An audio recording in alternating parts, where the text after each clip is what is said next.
আর ইমাম পাক শহীদ তো এই জন্য হয়েছেন, ইমাম পাকের এই শাহাদাত পাকের ওসিলায়, মওলা আলীর শাহাদাতের ওসিলায়, হাসান আলাইহিস সালামের শাহাদাতের ওসিলায়, ইমাম হুসাইনের শাহাদাত পাকের জন্য এর হক বিচার হলো এই, যারা ইনাদের জন্য বিন্দু পরিমাণ চোখ থেকে যারা আঁসু ঝরেছে। আবার এমন কোন ব্যক্তি কারো আঁসু ঝরেনি, শুধু চোখটা সিক্ত হয়েছে, এই কারণেই সে যত বড়ই গুনাহগার হোক তামাম গুনাহকে ক্ষমা করে এই জান্নাতের রিদওয়ান জান্নাত খুলে দাও, বেহিসাবে জান্নাত,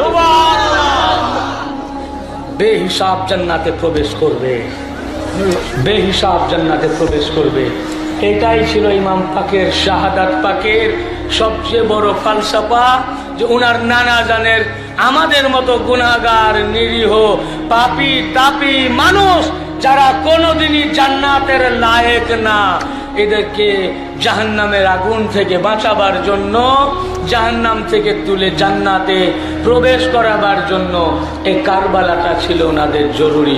ওনারা নিজে পুরা তকলিফ কষ্ট জুলমকে নিয়ে নিলেন ভাই আপনার আমার এই গুনাহগারের জন্য। আর আমরা এত বেওকুফ, নিমক হারাম, আমরা যারা আমাদের জন্য করলেন তাদের জন্য যদি আমরা একটু কাঁদি তো বলে হারাম।